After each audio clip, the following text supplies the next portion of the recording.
¿Mm?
Ratón.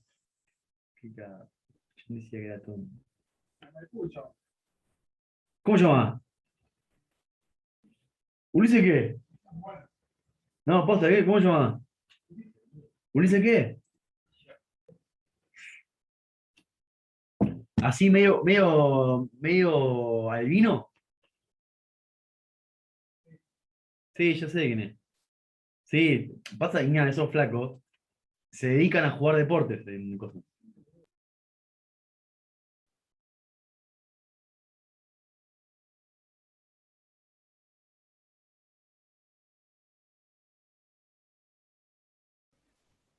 No empezó todavía el doctor, ¿no? No, no, todavía no. Ah, bueno. No, se ve que había un micrófono abierto.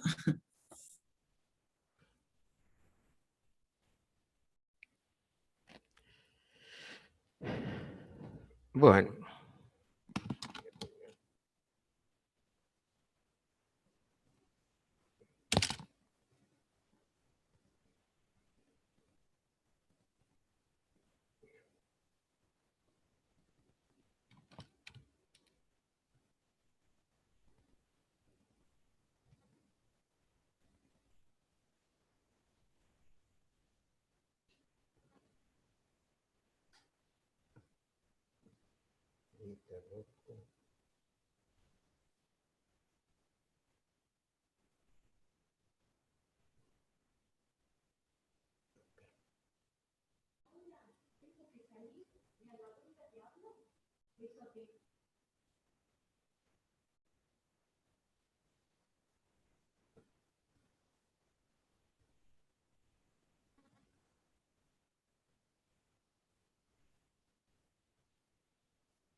hasta ahora en ninguna clase se tomó presencia, ¿no?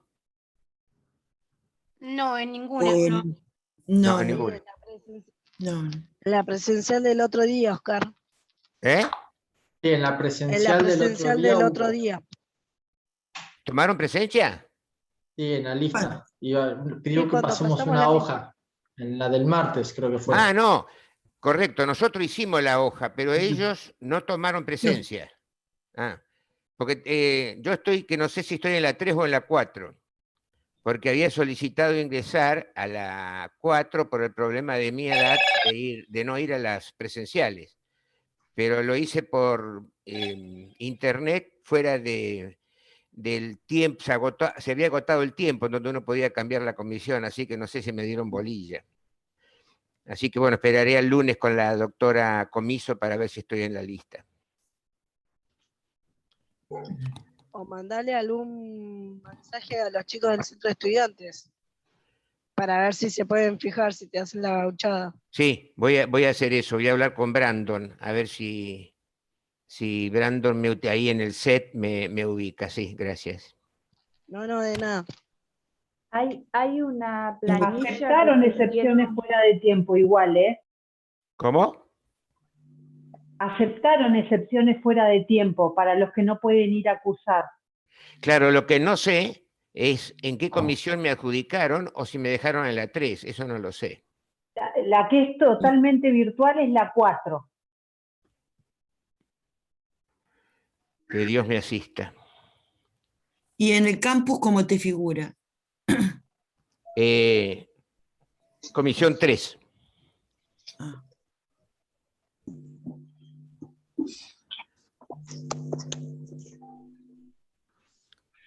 Bueno, veamos. Ahora tenemos con Verdi, ¿no? Sí, los Ahora viernes. tenemos con el doctor Verdi. Estuve viendo en el set, no sé, es algo muy personal eso. Yo tengo el Arasi, pero estuve viendo en el set que hay colaboraciones de los estudiantes, dice, y hay resúmenes de todas las materias.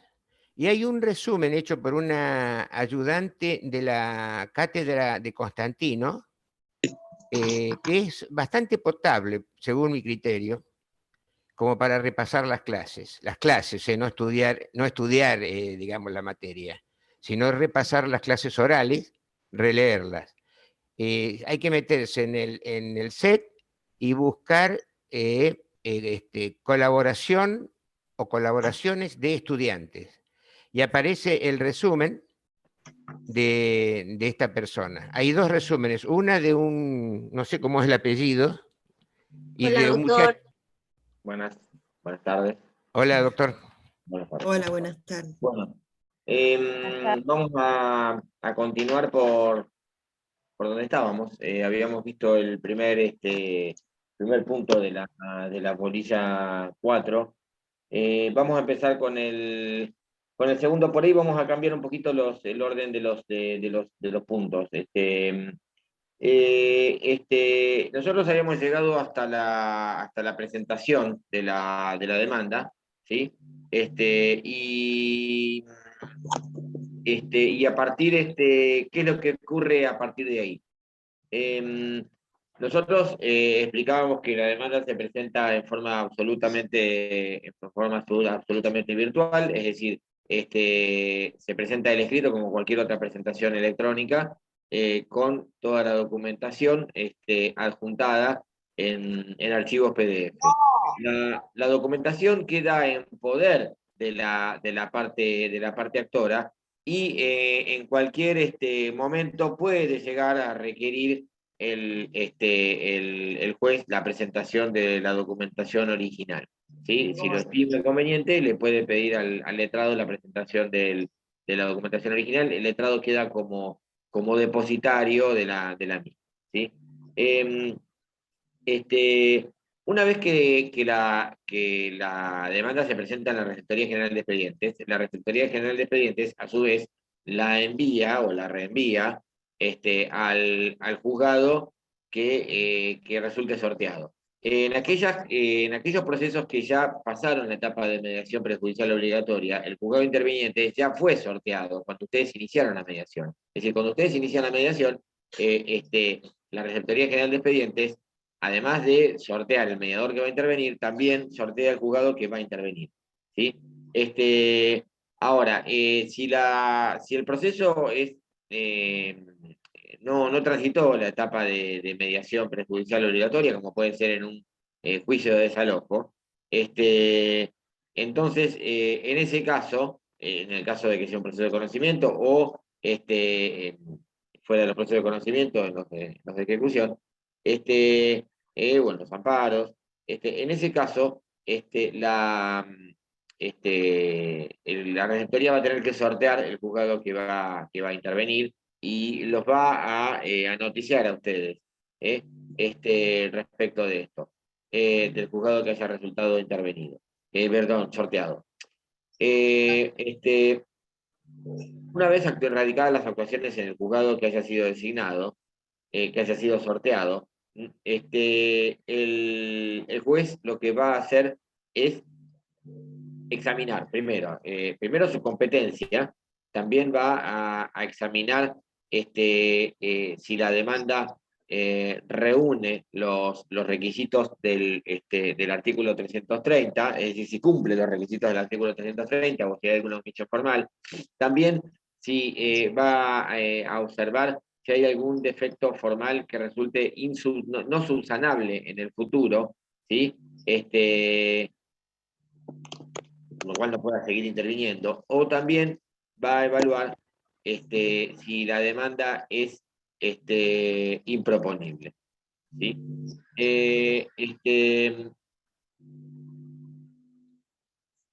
Sobre esto vamos a hablar en 2 minutos más. En el caso que la demanda reúna los requisitos del artículo o cumpla con los requisitos formales del artículo 330 y sea objetivamente proponible, el juez va a ordenar el traslado de la demanda, ¿sí? Que es lo que está en el artículo 337, de lo cual vamos a hablar después. En el caso que la demanda tenga algún tipo de defecto formal, lo va a observar. Acá hay dos posibilidades: que el defecto formal sea absolutamente, que sea subsanable, y en ese caso, supónganse que ustedes se olvidaron de poner el monto, ¿sí? Va a sacar un despacho donde va a decir: Mar del Plata, 27 de agosto del 2021, cumplido que sea con el artículo 330 del inciso tercero del CPC, se proveerá, ¿sí? Pero también existe la posibilidad de que la demanda contenga un defecto formal por el cual el juez no pueda continuar, por ejemplo, que advierta que no sea de su competencia, ¿sí? En ese caso, el juez se va a declarar incompetente y eventualmente podrá, en algunos casos, archivar las actuaciones y en otras girarlas a la receptoría a los efectos de que sortee el órgano que tenga que resultar, que tenga que intervenir de acuerdo a las reglas de competencia. La tercera posibilidad es que la demanda sea objetivamente, en ese caso, cuando es un defecto formal, que no sea subsanable, si por ejemplo, si no fuera claramente de su competencia, la va a rechazar in limine, ¿sí? Hay otro supuesto más, que es lo que está en el 336. Hay otro supuesto más de rechazo in limine. El otro supuesto de rechazo in limine es cuando la demanda es objetivamente improponible. ¿Cuándo una demanda es objetivamente improponible? Cuando la demanda es contraria o persigue un objeto ilícito, o es contraria a la ley o a la moral, a las buenas costumbres, y también cuando aún si se acreditaran los hechos invocados en la demanda, de ninguna manera puede llevar a una sentencia favorable. Es decir, los hechos expuestos en la demanda y la pretensión de ninguna manera puede ser aceptada o admitida en una sentencia, ¿sí? No puede llevar esa pretensión a una sentencia favorable. Es decir, que el juez lo que hace es una especie de juicio en abstracto, y antes de continuar con el proceso, y lo que le está diciendo la parte actora es, de ninguna manera, por más que vos me pruebes todos los hechos que estás planteando en la demanda, en la sentencia yo no te voy a dar la razón, ¿sí? Para que ustedes lo comprendan.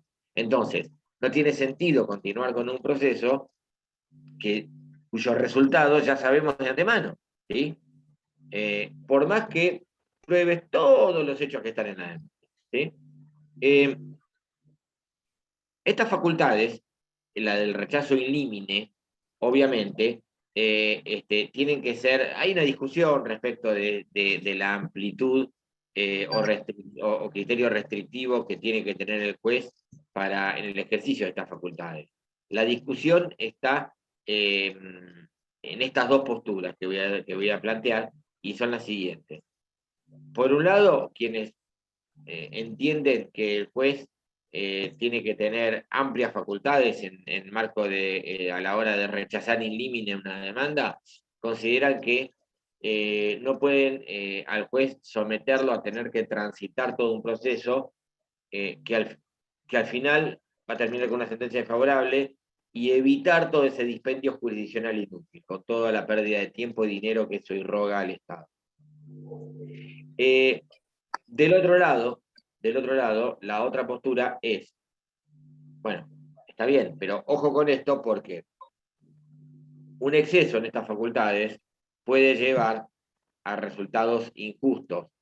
Muchas veces no sabemos de antemano cómo va a terminar un proceso, y hay pretensiones que a priori pueden llegar a resultar en un todo infundadas, y sin embargo después terminaron teniendo ser receptadas en una sentencia.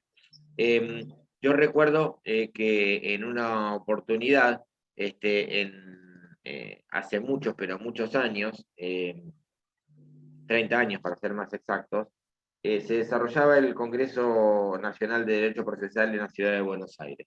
Y hubo una ponencia que presentó una jueza que en aquel momento, que creo que se llamaba, no sé si Delma Cabrera o Delma Cabrera, era una jueza de San Isidro, que en ese momento aparecía en los medios porque era la jueza en la cual su juzgado había recaído el divorcio de quien era presidente en ese momento, Carlos Menem, y su esposa Zulema Mayor, ¿no?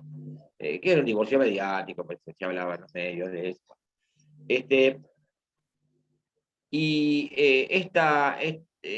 Esta jueza presentó una ponencia, me acuerdo, en la cual planteaba que había que darle amplias facultades a los jueces a la hora del rechazo in limine de las demandas, ¿sí? Con el tiempo, en los congresos normalmente la dinámica, para el que nunca estuvo, es que exponen determinadas personas con cierto tiempo, es decir, los expositores elegidos por las autoridades del Congreso, y el resto, lo que puede hacer es, al resto les dan 5 minutos, o sea, nada, para poder exponer su ponencia, ¿no? Y a los que quieran contestarles, le dan 2, 3 minutos, si es que hay tiempo. Entonces, esta jueza plantea su ponencia, y yo recuerdo que el doctor Constantino, que es titular de esta cátedra, esta cátedra tiene 2 titulares, el doctor Cerro, que seguramente conocen, y al doctor Juan Constantino, pide la palabra y sube a emitir su opinión y a contestar esta ponencia. Lo que plantea concretamente es, ojo con esto, porque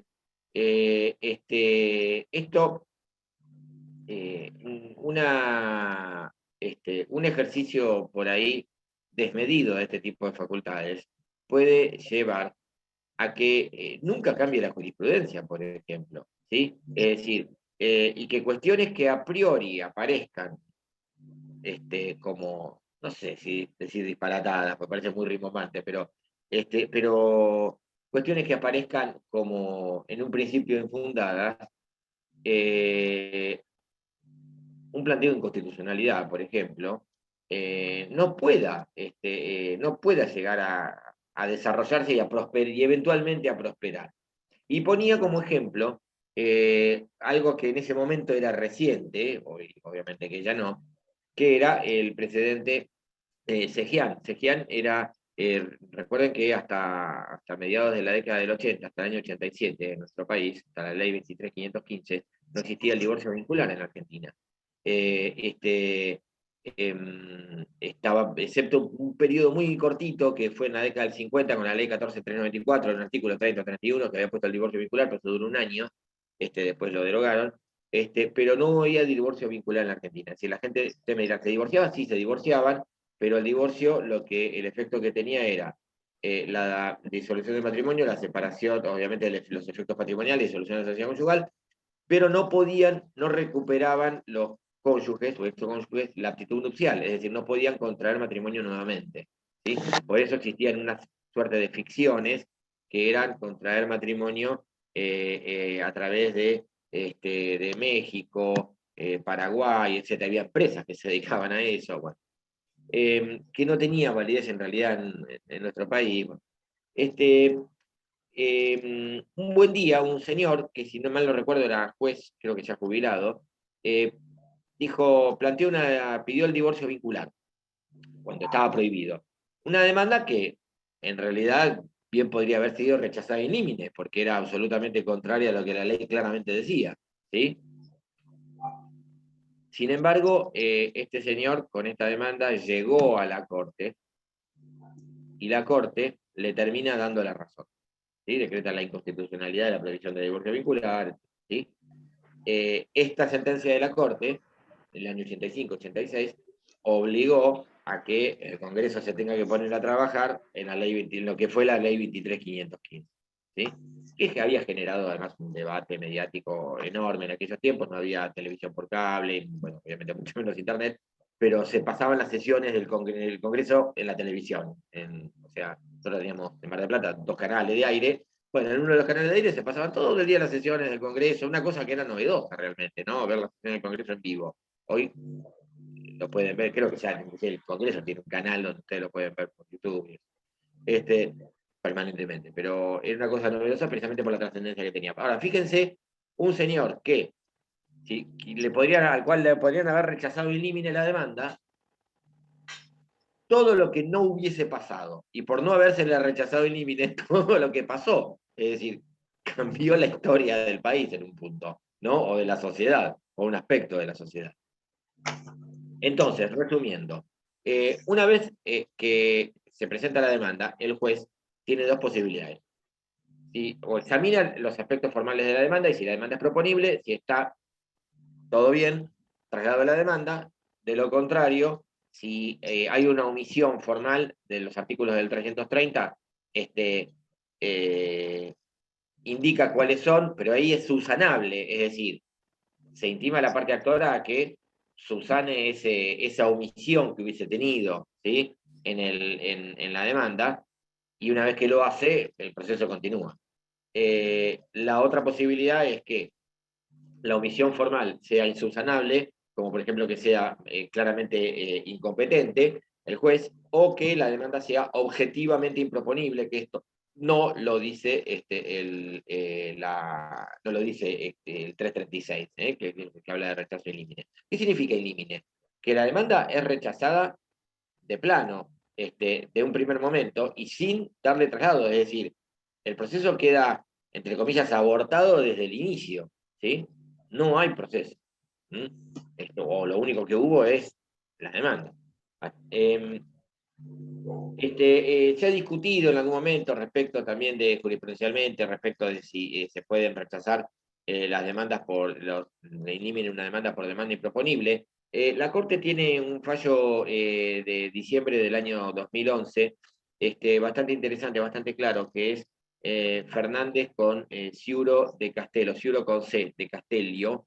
Es un fallo que se origina en Mar del Plata, inclusive. Los hechos fueron los siguientes.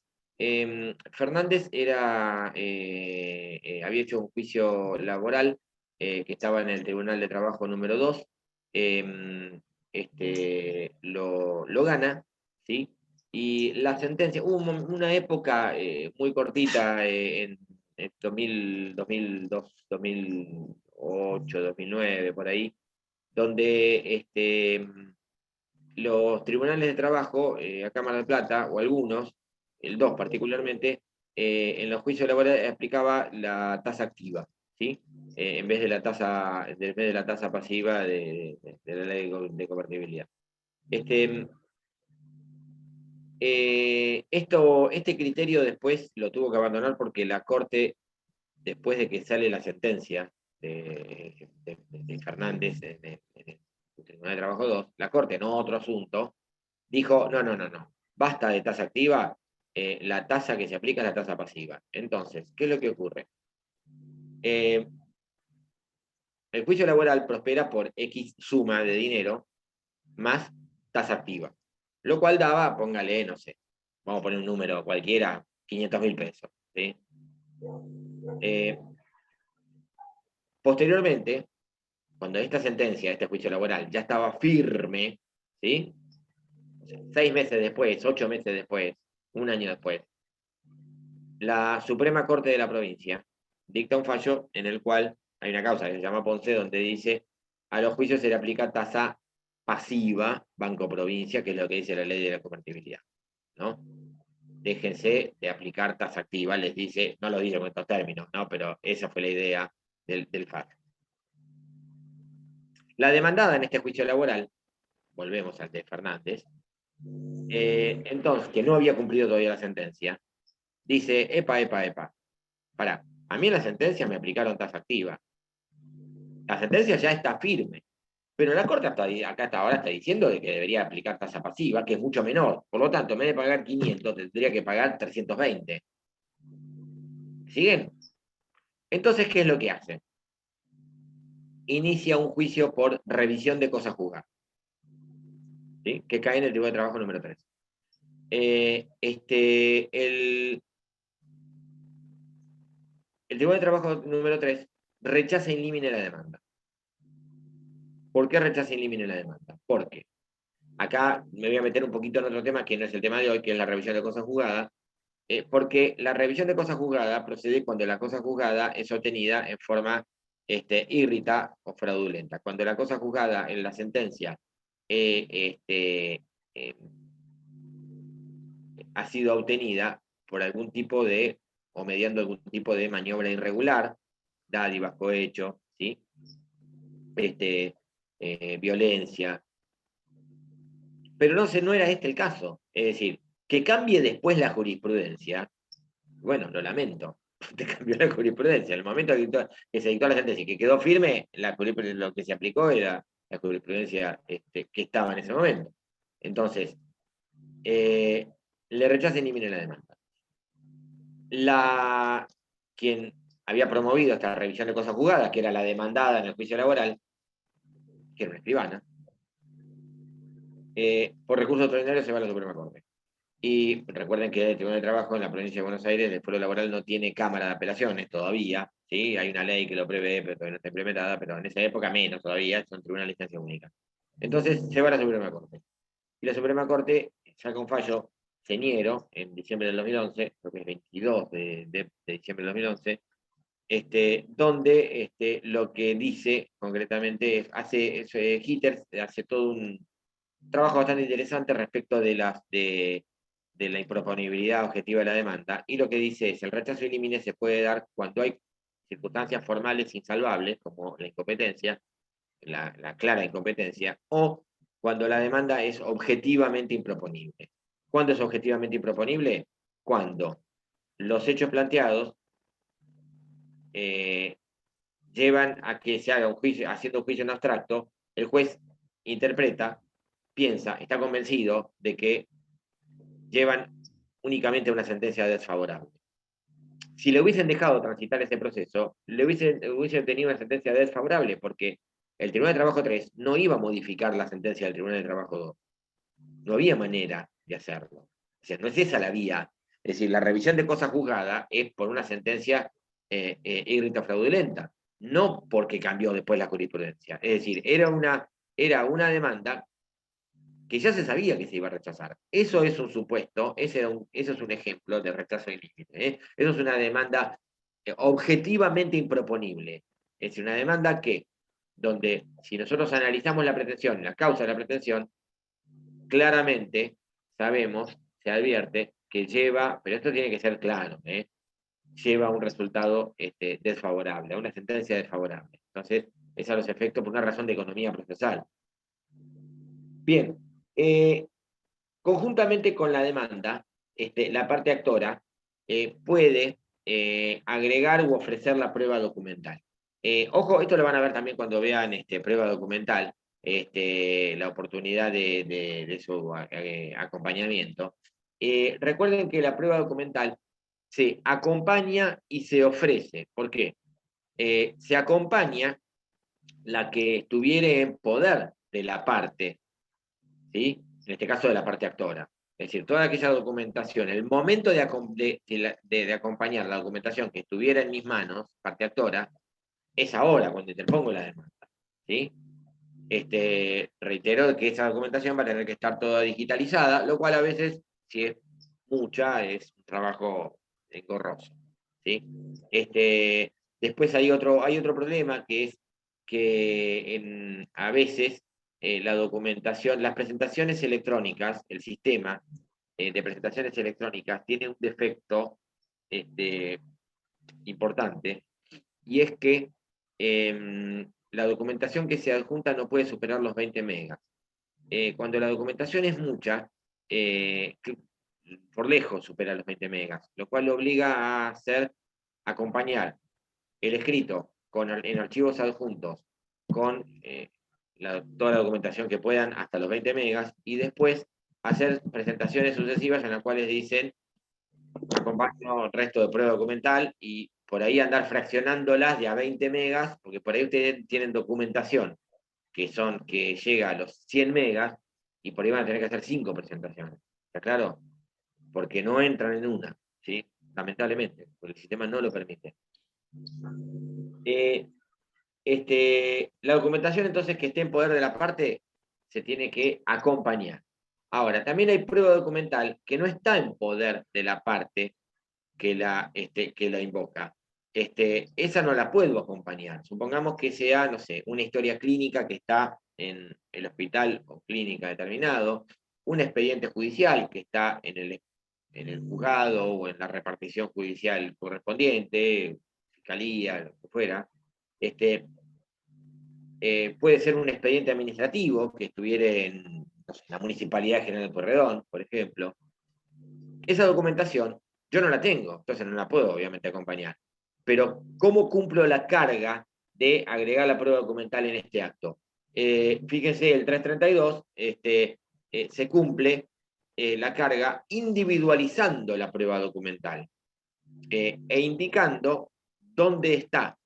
¿Sí? Entonces, ¿cómo cumplo yo esta carga? Si es una historia clínica, yo en la demanda voy a poner instrumental en poder de tercero, se ofrece como prueba la historia clínica, número tal, que está en, no sé, el Hospital Internacional General de Agudo. ¿Sí?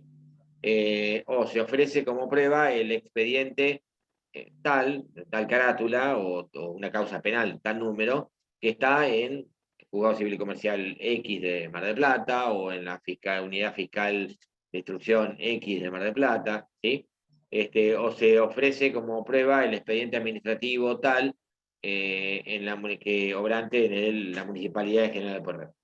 Y se solicita que se libre oficio a las mencionadas reparticiones a los efectos que remitan el mismo o copias certificadas del mismo.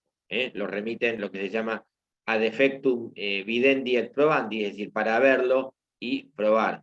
¿Sí?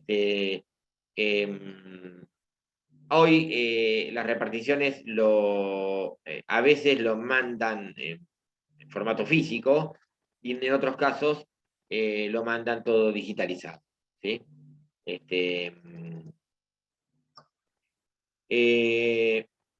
porque por ahí ya previamente también ya lo tienen digitalizado. ¿Puede modificarse la demanda? Sí, pero hasta que sea notificada. Fíjense, el 331, transformación y ampliación de la demanda. ¿Puedo yo, parte actora, yo inicio la demanda, promuevo la demanda, queda radicada en el juzgado ordena el traslado de la demanda. El juez ya ordenó el traslado de la demanda, ahora yo me pongo a leerla con un poco más de detenimiento y me doy cuenta que me olvidé cosas, o que quiero modificar cosas. ¿Puedo hacerlo? Todavía sí. Fíjese el 331. Puedo ampliarla, modificarla. Supongamos que puedo ampliar el reclamo. Puedo agregar más prueba documental. Puedo, o en los procesos sumarios y sumarísimos, donde se ofrece toda la prueba, puedo ampliar la prueba. Recuerden que en el ordinario basta con acompañar la documental, ofrecer y acompañar la documental, pero en los sumarios y sumarísimos toda la prueba se ofrece con la demanda, con la demanda o en la demanda. Y en Nación, en todos los procesos, en el Código de Nación, en todos los procesos, toda la prueba se ofrece. Recuerden que en Nación desaparecieron en el 2001 los sumarios, y el ordinario es como una especie está entre el ordinario y el sumario nuestro de provincia. Toda la prueba, en todos los procesos, se ofrece en la demanda. El ofrecimiento de prueba en la demanda tiene un problema para la parte actora, porque la parte actora está ofreciendo prueba sin haber visto la contestación, porque todavía ni siquiera corrimos traslado de la demanda. Con lo cual estamos abriendo pruebas sin saber qué es lo que me van a negar. Recuerda que la prueba recae sobre hechos controvertidos, ¿sí? Entonces, yo no sé si estoy ofreciendo prueba sobre hechos que por ahí después me lo admiten. Les pongo un ejemplo. Supongamos que yo en un proceso sumario en la provincia de Buenos Aires, o en un proceso ordinario en Nación, inicio juicio por incumplimiento de contrato originado en un instrumento privado. Y yo tengo que el proceso es sumario en provincia o ordinario en Nación, tengo que ofrecer toda la prueba en la demanda. Yo voy a ofrecer, por las dudas, prueba pericial caligráfica. ¿Por qué? Por las dudas de que el demandado me niegue su firma. Ahora, si yo no pruebo la pericia, no ofrezco la pericial caligráfica, después ya no lo voy a poder hacer. Repito, en el sumario sumarísimo provincia o en cualquiera de los procesos de Nación, ¿no? Lo voy a poder hacer después. Entonces, esto me puede significar una sentencia desfavorable en el futuro, porque el demandado se va a limitar a negar la existencia del contrato, se va a negar que esto es la firma de él, y cómo lo pruebo después. ¿Claro? Entonces, esto me obliga a mí a ofrecer pruebas por las dudas. Después el juez verá, al momento de proveerlas, si se las mantiene, si las va a ordenar o las va a proveer o no, en función de los hechos que están en la demanda y en la contestación, si son hechos controvertidos o no. ¿Qué pasa con los documentos posteriores o desconocidos? Solamente pueden incorporarse después, y hasta el auto para sentencia, los documentos que sean posteriores, de fecha posterior, no los anteriores, o los que son anteriores bajo juramento de no haber sido conocidos, pero siempre y cuando razonablemente no debería haberlos conocido. Ejemplo. Si yo en el medio de la etapa probatoria acompaño una factura de fecha anterior a la interposición de la demanda, una factura que me pidieron a mí por gastos que yo tuve, y digo, señor juez, recién ahora tomo conocimiento de esta factura. Bueno, recién ahora, pero no deberías recién ahora tomar conocimiento de esta factura.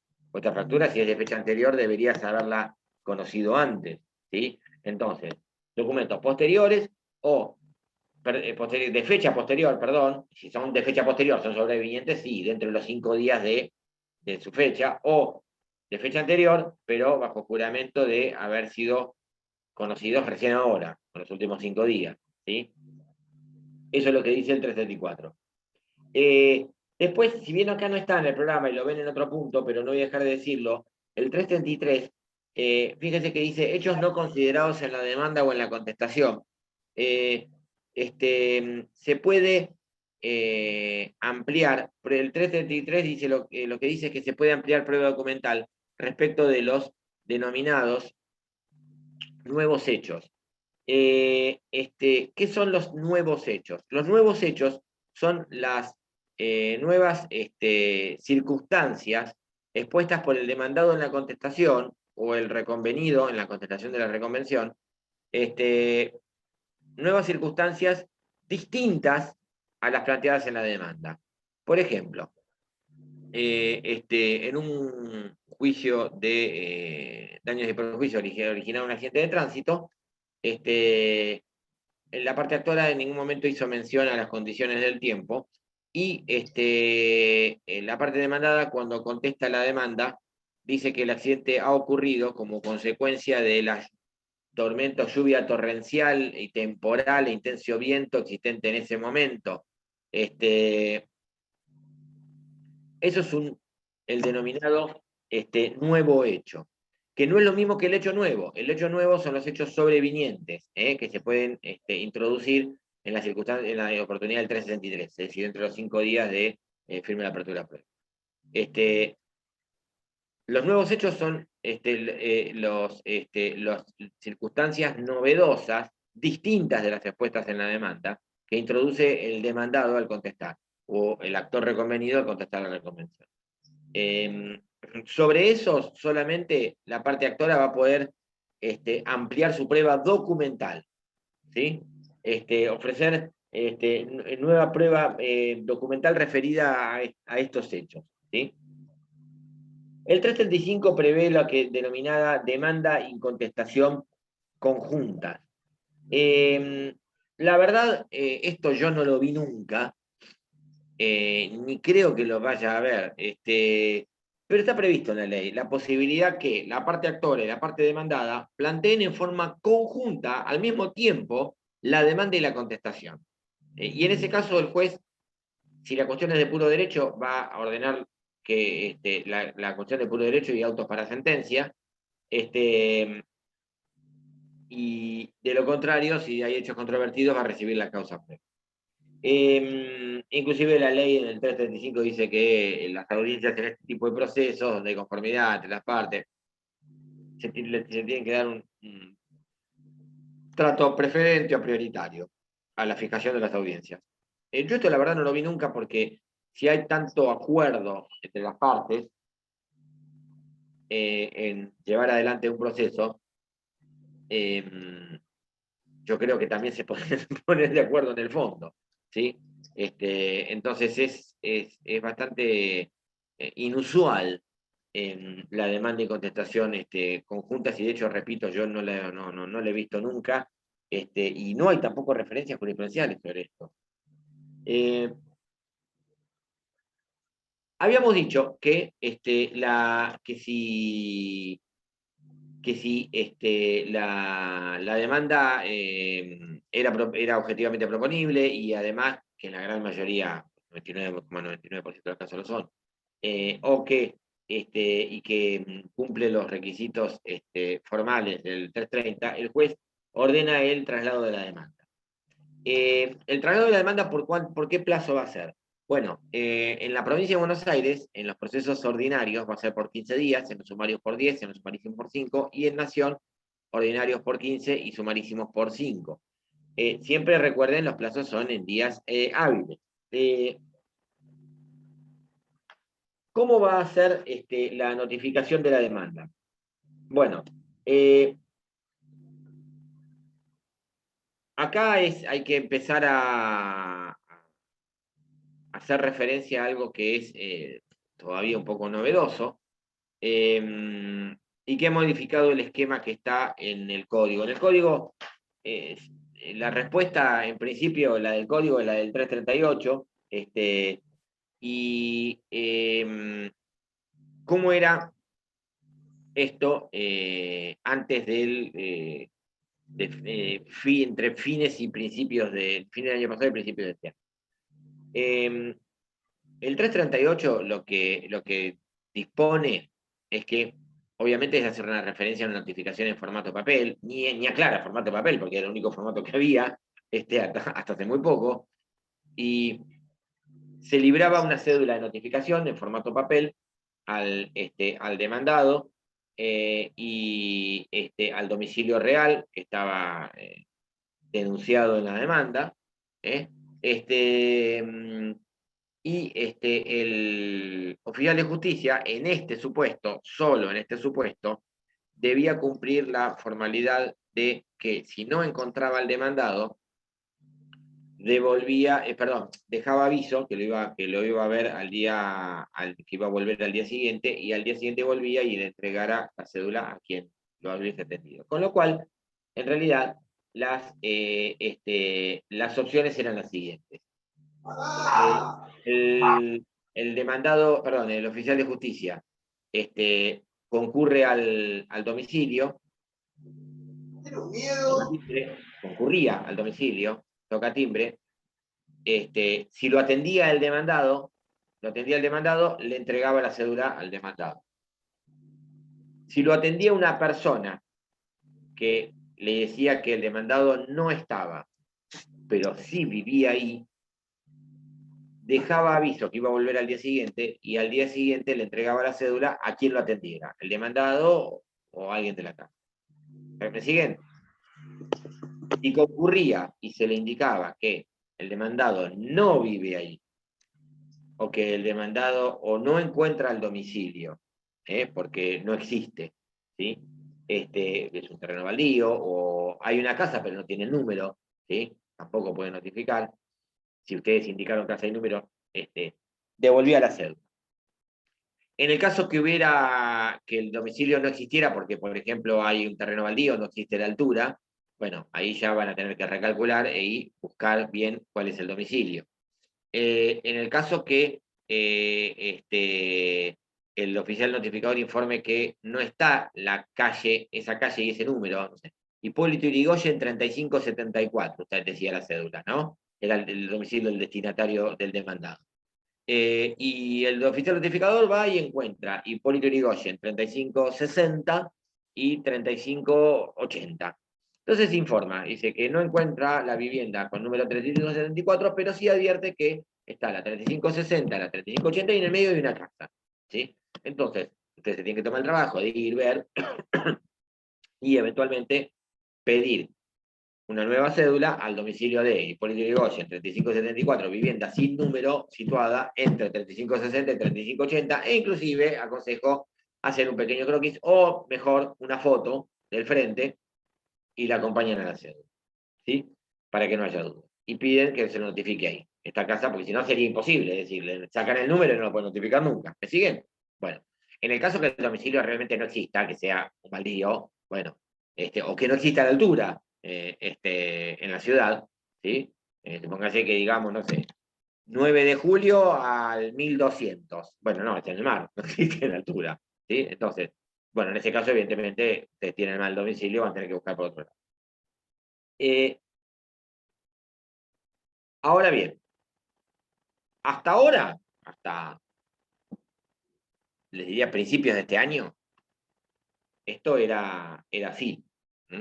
Otra aclaración. ¿Qué ocurre si el oficial notificador va y el domicilio está cerrado? ¿Sí? Si el domicilio está cerrado, es decir, existe, pero concurre en distintos horarios y no lo atiende nadie, devuelve la cédula informando esto, que concurrió, el domicilio estaba cerrado, y en ese caso, ustedes, parte actora, si ustedes se cercioran, están seguros que ese es el domicilio,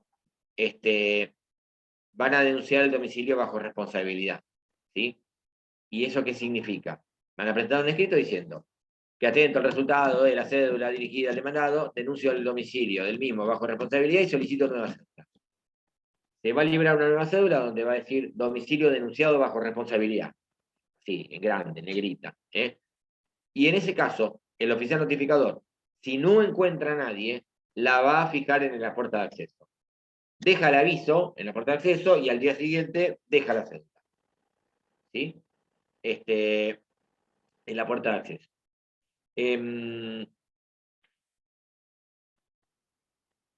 Ahora, para eso, ustedes, abogados de parte actual, tienen que cerciorarse de que realmente ese sea el domicilio.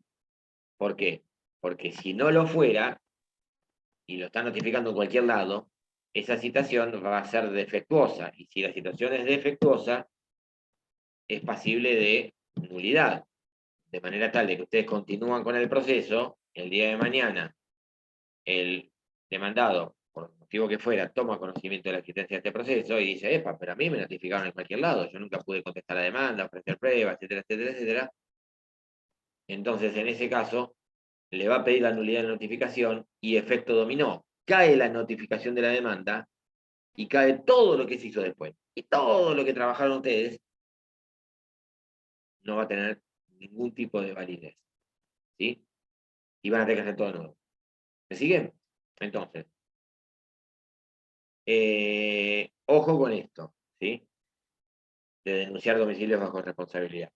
Que es algo que ocurre siempre, pero traten de cerciorarse mínimamente de dónde surge el domicilio. Ahora bien, este es el esquema hasta fin de 2020, principio de 2021. En principio del 2021, ya a fines del 2020,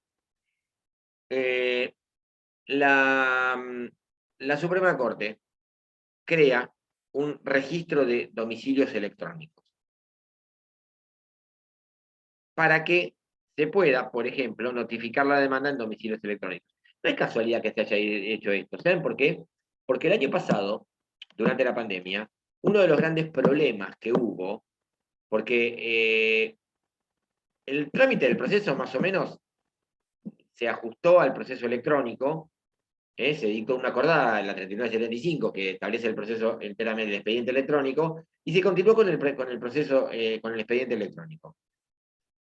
Pero había una actuación que era necesariamente en papel, que era la notificación de la demanda, que no se llevaba a cabo por la sencilla razón que los oficiales notificadores no salían a notificar. ¿Entienden esto? Lo cual generó todo un tema y que se planteara también la posibilidad de notificar mediante carta de documento. La ley de procedimiento laboral prevé, en la provincia de Buenos Aires, prevé la posibilidad de notificación mediante carta de documento. El Código Procesal Civil no. El 143 lo que dice es, no se puede notificar la demanda mediante carta de documento. ¿Sí? Se puede notificar mediante carta de documento, menos la demanda. Entonces, hubo un planteo que terminó en un fallo de la Sala 3 que permitió la notificación mediante carta de documento siempre y cuando esté toda la documentación y la demanda digitalizada y que se indicara en la carta de documento que dónde estaba y dónde se podía consultar. Esto fue temporal. Hoy la situación más o menos se normalizó, o posteriormente se normalizó, pero había un montón de juicios que tenían traslado de demanda y no se podía notificar la demanda. Entonces la Suprema Corte dijo, para que no vuelva a pasar esto, porque esto de la pandemia, por lo visto, da para largo y puede recrudecer, ¿sí? No sabemos qué va a pasar.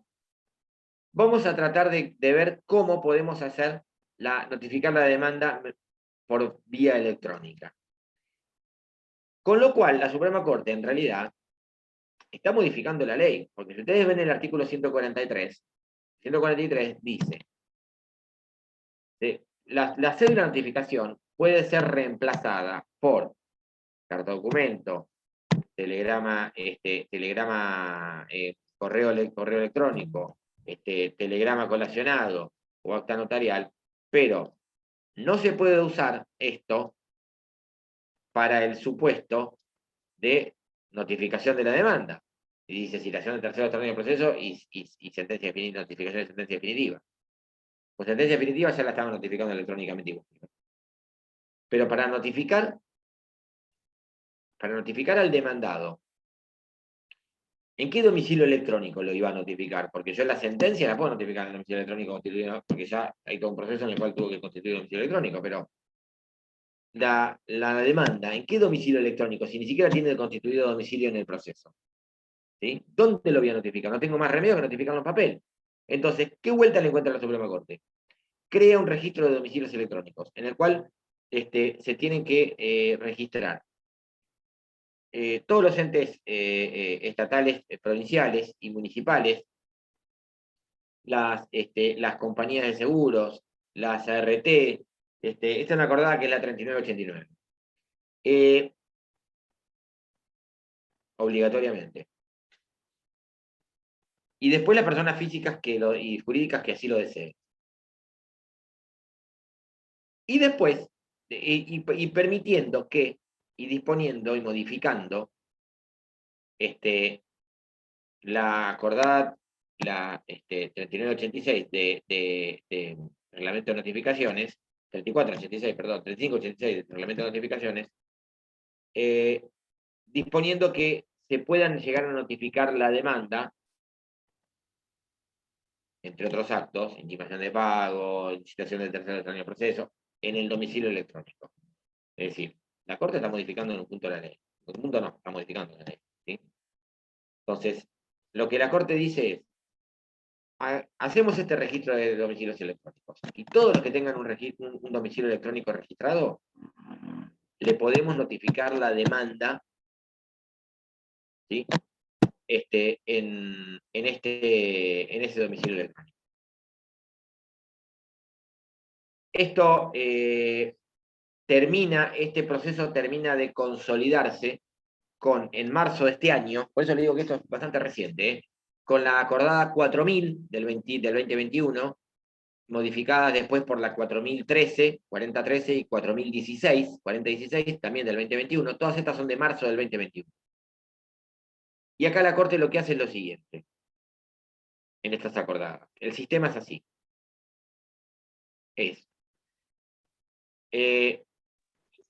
Para todas aquellas personas que tengan domicilio registrado en el registro, a la redundancia, registro de domicilios electrónicos, se le puede notificar la demanda en forma electrónica en dicho domicilio. Por ejemplo, ustedes miran, ¿cómo funciona esto? Funciona así. Una compañía de seguros, por ejemplo, registra su domicilio electrónico, que es número de quit, @demandas, acordada 3989, acordada 3989. O también inclusive pone uno también para recibir oficios, acordada 3989. Lo vamos a notificar en número de quit, @demandas, acordada 3989. Ese va a ser su domicilio electrónico donde yo le voy a notificar la demanda. ¿Está claro? Entonces, si es una persona que tenga domicilio electrónico constituido en el registro de domicilios electrónicos, la demanda se le va a notificar ahí. No hay notificación en papel. No hay aviso del 338. No hay nada de eso. No interviene el oficial notificador.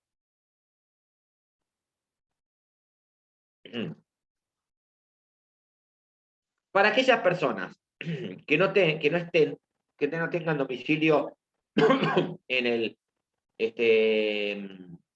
registrado en el registro de domicilios electrónicos, que son la gran mayoría, en la etapa de mediación es necesario constituir un domicilio electrónico. Y el mediador está obligado a pedírselo. Y al cual se le va a poder notificar la demanda. Pero ojo, si no tienen domicilio en el registro de domicilios electrónicos, este domicilio denunciado en la etapa de mediación se mantiene por el plazo de 6 meses. De lo contrario, no puede ser usado para notificarle la demanda.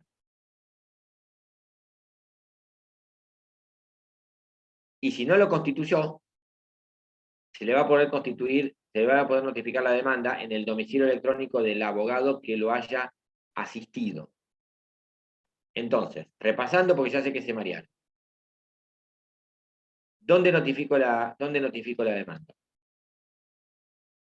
Si el demandado tiene domicilio registrado en el registro de domicilios electrónicos, en forma electrónica, en dicho domicilio electrónico.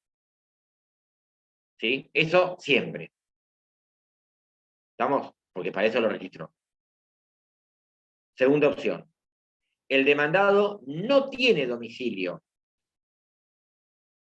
en el registro de juicios electrónicos, constituyó domicilio durante la mediación en ese domicilio, siempre y cuando entre el cierre de la mediación y la notificación hayan pasado menos de 6 meses. Y si no hay Ahora voy con las otras opciones y después me dice si me quedó alguna. Tercera posibilidad. El demandado no tiene domicilio en el registro de juicios de domicilios electrónicos. No constituyó domicilio durante la mediación. Le puedo notificar en el domicilio electrónico de su abogado que lo asistió en la mediación. Ojo con esto, siempre y cuando también sea dentro de los 6 meses del cierre de la mediación. ¿Sí? Como último supuesto, el demandado no tiene domicilio en el registro de juicios electrónicos y la mediación, la mediación terminó hace más de 6 meses. En ese caso, lo tengo que notificar, o no concurrió a la mediación. Fue incompareciente, ¿sí? No hubo ningún abogado que lo asistiera, ni constituyó la mediación, ni nada. En ese caso, lo tengo que notificar en papel. Y ahí sí, el notificador va a ir y cumplir con el 338. A la vieja usanza, ¿sí? ¿Cómo es la notificación en papel? La notificación en papel, hasta, fíjense que, no sé si ahí por ahí dice copias, hasta hace muy poco tiempo, la cédula de notificación iba acompañada de copias de la demanda y de la documentación. Inclusive yo, parte actora, si la documentación era de difícil o imposible reproducción o muy voluminosa, podía pedir que en el término del 121 se me exima de acompañar copias de la documentación, pero no de la demanda. Esto era antes. A fines del año pasado, en noviembre del 2020, sale una acordada, repito, por eso fíjense que estamos hablando toda norma de los últimos, de menos de un año, sale una acordada, que es la 3997/2020, que dispone que todas las notificaciones que se hagan en formato papel y que deban llevar copias, no van a llevar más las copias en papel. O sea, va a ir una hojita, la cédula de notificación. ¿Está claro? La cédula de notificación va a tener transcripto y la traslado de la demanda. ¿Sí? Y ustedes me dirán, epa, pero violación del derecho de defensa, no sabe lo que le están demandando, no puede leer la demanda, no puede ver la documentación. Va a recibir una cédula que dice que lo están notificando de que iniciaron un juicio y no sabe por qué. No, momentito. La 3997 lo que dice es que esto va a ser suplido porque cuando yo genero la cédula, envío la SOP, abogado de la parte actora, sale traslado de la demanda. Preparo la cédula, cargo la cédula y cargo también, le adjunto la documentación. ¿Está claro? Únicamente podría yo pedir exhibición de copias ahí, de adjuntarlas si supera los 20 megas. Pero si no, yo le adjunto la documentación en archivo PDF. La mando al juzgado. El juzgado la controla. Está todo ok, la manda a la oficina de mandamiento de notificaciones. Pero, cuando la manda, generan un código QR. exactamente, generan dos cosas. Generan un link con un código verificador, un link de notificaciones.ssba.gov.ar, con un código verificador para poder ingresar y poder ver la documentación. Y también, en su defecto, un código QR para poder leerlo y poder ver la documentación. Es decir, se entra por dos lados. Por link, con un código verificador que está en la cédula, y por código QR. ¿Está claro? De manera tal de que el demandado pueda acceder a la demanda y a la documentación, que tiene que estar digitalizada en la mesa de entrada virtual, previamente. Pero es imposible. Ahí sí estaríamos violando el derecho de defensa. ¿Me siguen? Entonces, el demandado lo único que recibe es la cédula pelada, y va a acceder a través de este link o este código QR a la demanda y a la documentación. ¿Estamos? Es decir, que la Oficina de Mandamiento de Notificaciones solo va a imprimir cédulas, no va a imprimir más documentación. Lo único que sí también puede imprimir es la foto o el croquis que ustedes le mandaron para poder identificar el domicilio. Eso sí. En los minutos que nos quedan. Y, doctor, ¿y si excedía que se podía volver a cargar? Si excede los 20 megas, ¿que se volvía a cargar y se le puede poner más documentación?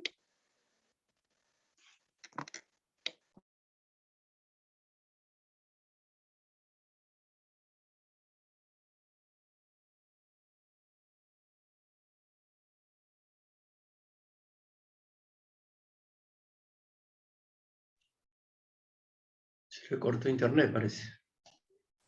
Y parece que es algo del... Sí, ¿no? Sí, está bien. Sí, yo creí que era yo y me fui al teléfono, pero ahora es él, me parece, ¿no? Sí, no, pues nos escuchamos nosotros. Él solo la tiene cortada. Es para Sí. internet.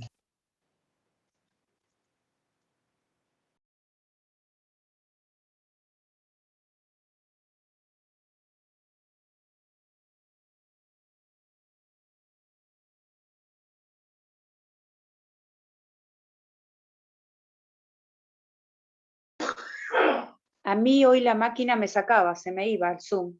Entonces tuve que ir al teléfono. Sí, a mí me pasaba lo mismo. Mira.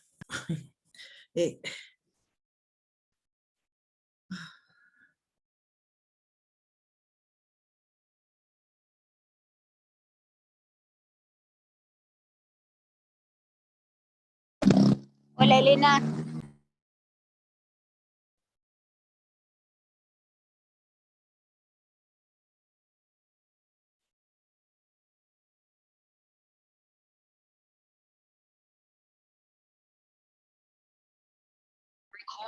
Ahí estamos. Ahí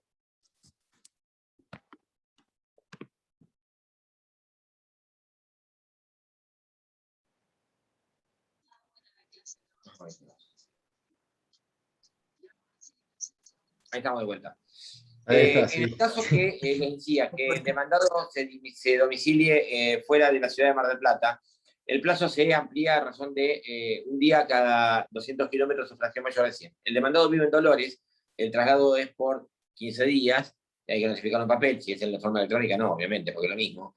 Y en ese caso, el traslado en vez de 15 días será de 17 días. Si vive en una localidad que estuviera a 80 kilómetros, no se le suma nada, porque es fracción menos de 100. Si es una localidad a más de 100 kilómetros, 120 kilómetros, se le suma un día, ¿sí? Normalmente la Corte tiene una tabla de distancias entre localidades para que los empleados judiciales puedan calcular si le tienen que sumar o no 1, 2 o 3 días. Otra cosa más, en el caso que el demandado tenga el domicilio incierto, ¿sí?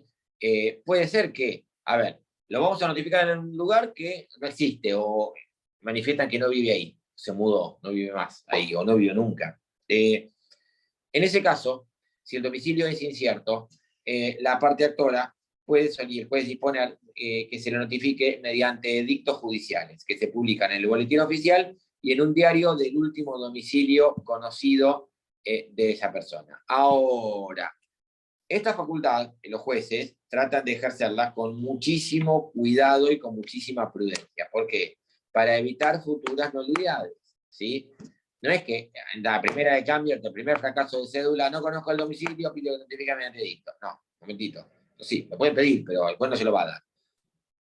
El juez, como medida para mejor prever, antes de, fíjense, recuerden las facultades de saneamiento que tiene el juez para evitar futuras nulidades, el artículo 34 y 65. El juez, antes de ordenar la publicación por edictos, va a extremar los recaudos para poder ubicarlo. ¿Cómo? Pide un informe a la Cámara Nacional Electoral, cuál es el último domicilio que tiene el padrón. Esto va en forma electrónica, en 48 horas está contestado hoy. Antes tardaba una eternidad.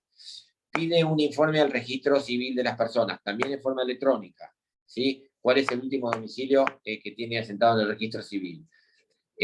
A veces también reenvía un oficio a la comisaría o seccional de policía correspondiente al domicilio del demandado, a los efectos que se constituya el último domicilio conocido, para que pregunten quién vive ahí.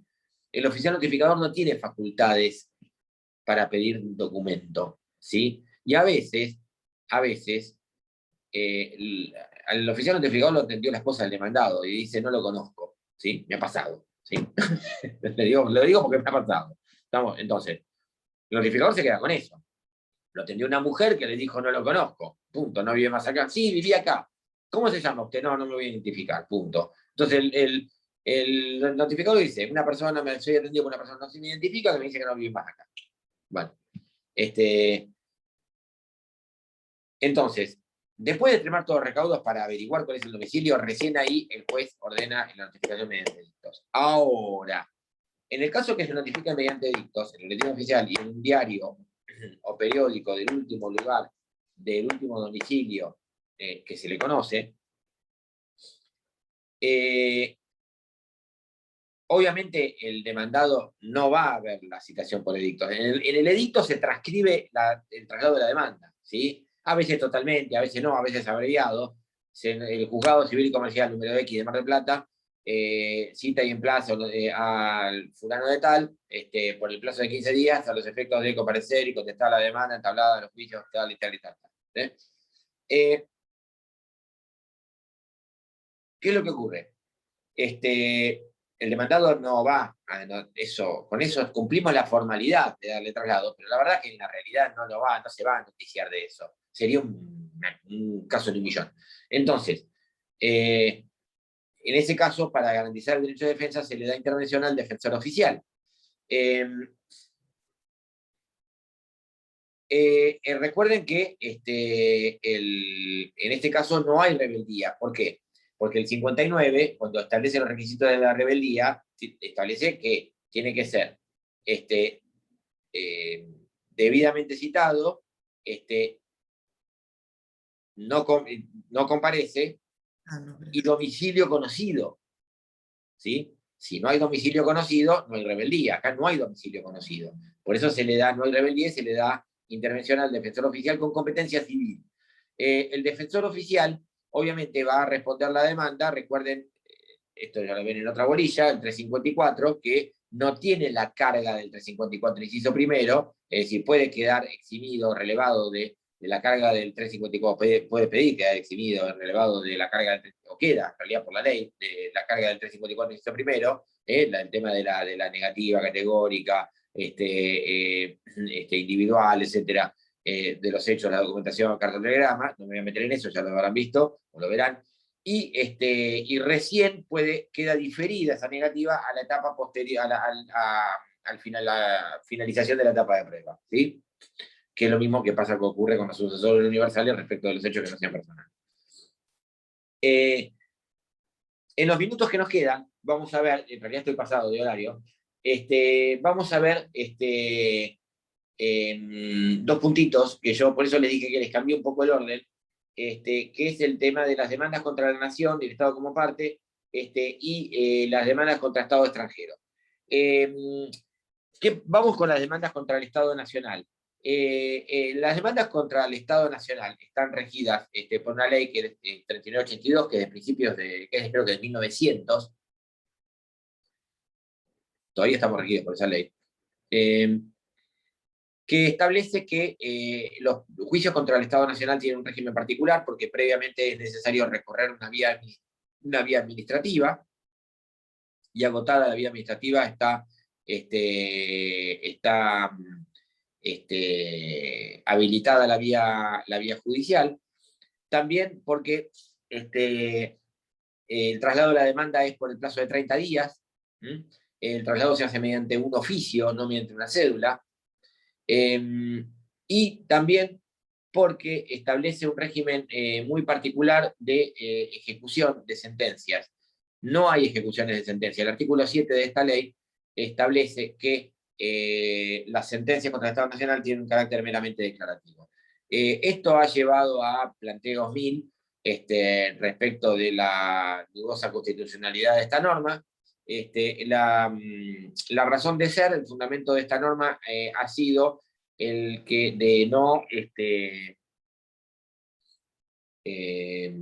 no provocar una especie de desfalco, desajuste o desorden financiero en el Estado. Imagínense que hubiese muchas sentencias y todas se ejecutan al mismo tiempo, de manera tal de que el Estado las va cumpliendo a medida que puede o quiere, ¿sí? Lo cual es que es lo que ha pasado con los procesos jubilatorios, ¿sí? Es decir, ustedes habrán oído, este gobierno prometió que va a cumplir con la sentencia de las jubilaciones. ¿Por qué? ¿No las cumplía antes? No las cumplía porque el Estado no está, la sentencia tiene carácter declarativo y el Estado las cumple cuando se le da la gana. ¿Estamos? Cuando puede. Supuestamente. ¿Sí? Esto igual, esta regla, así tan laxa, fue ajustada un poquito por la Corte y se la limitó a las obligaciones dinerarias, no a las obligaciones de hacer. ¿Por qué? El sentido de esta norma es precisamente no provocar el default del Estado Nacional, como consecuencia de la simultánea ejecución de sentencia de muchísimas sentencias, ¿no? Y que el Estado no esté en condiciones de poder afrontarla. Pero sin embargo hubo un precedente el año 1996, que es Pietranera contra Estado Nacional, que era un juicio de desalojo.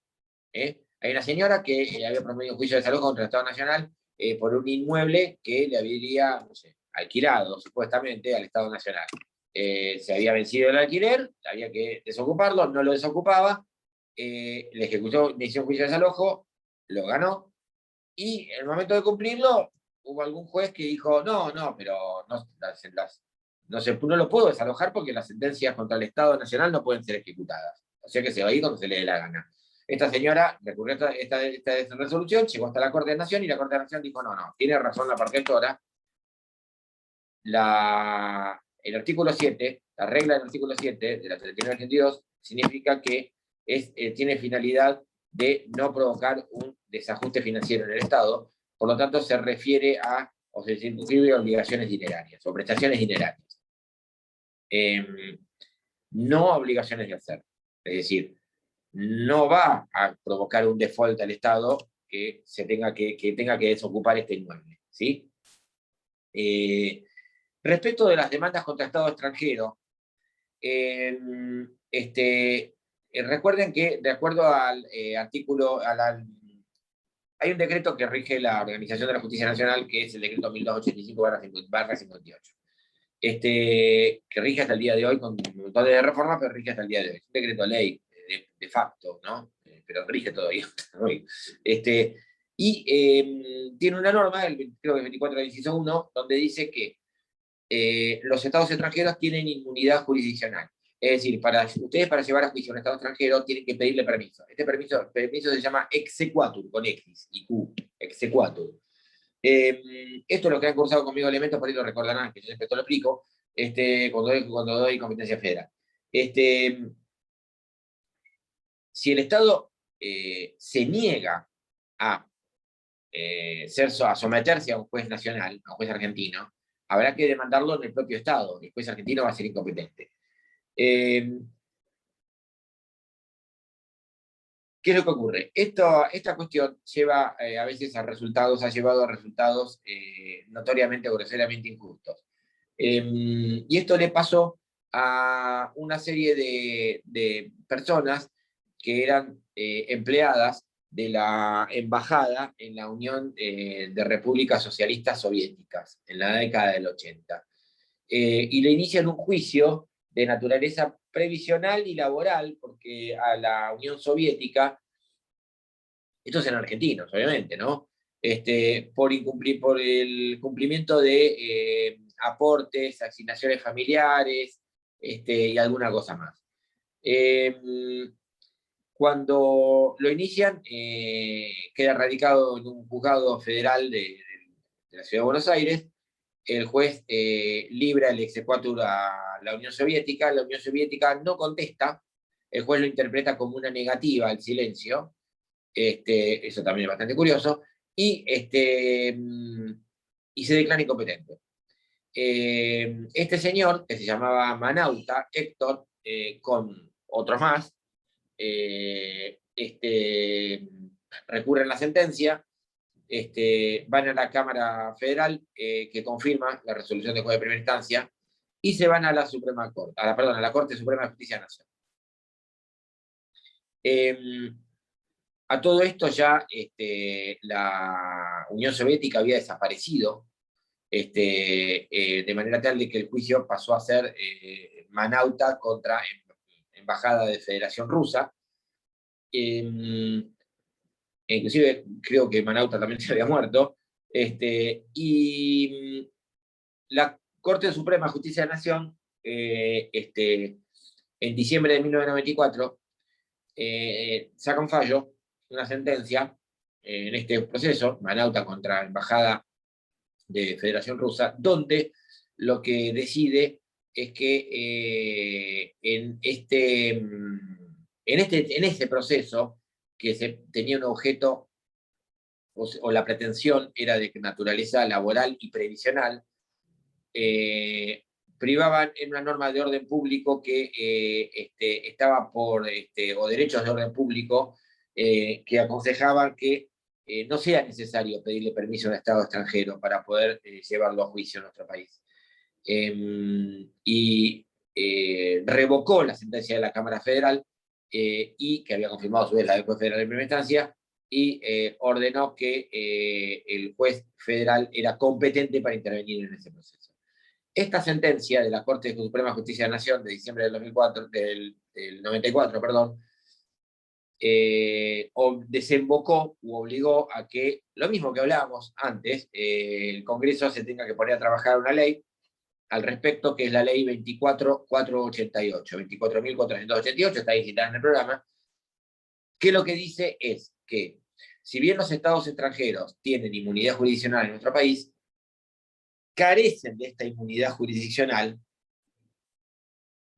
o pueden ser llevados a juicio en nuestro país sin necesidad de solicitarle el exequatur, permiso, en los casos de juicios laborales, previsionales, alimentarios, por incumplimiento de contratos celebrados en nuestro país. Los estados a veces actúan como personas de derechos públicos, generalmente, o personas de derecho privado. Imagínense que la embajada hubiese contratado, no sé, servicios de catering. Esos serían contratos celebrados en nuestro país como en personas de derecho privado, ¿sí? Y obviamente no los cumplió. El pobre proveedor que le provee de catering, un buen día tiene un pasivo tremendo, le quiere iniciar un juicio por incumplimiento de contrato, y resulta que tiene que ir a litigar al Estado correspondiente porque no le da ni el permiso, lo pasaría a pérdidas, ¿no? Sería absolutamente injusto. Entonces, también en los casos de contratos privados celebrados en nuestro país, de contratos celebrados como persona de derecho privado en nuestro país, en los casos de responsabilidad extracontractual, a una persona es atropellada por el Mercedes-Benz del embajador, bueno, eso sería un caso de responsabilidad extracontractual. En esos supuestos no es necesario pedir o tramitar el exequatur, ¿sí? Bueno, terminamos acá por hoy, hemos visto bastante. Como siempre, cualquier duda quedo después por correo electrónico, se las evacúo, no hay ningún inconveniente. O a través de la plataforma está la posibilidad de enviar las consultas correspondientes. Bueno, buenas noches y buen fin de semana a todos y nos veremos la semana que viene. Chao, buenas noches, doctor, gracias. Chao, Chao, buenas noches, hasta luego.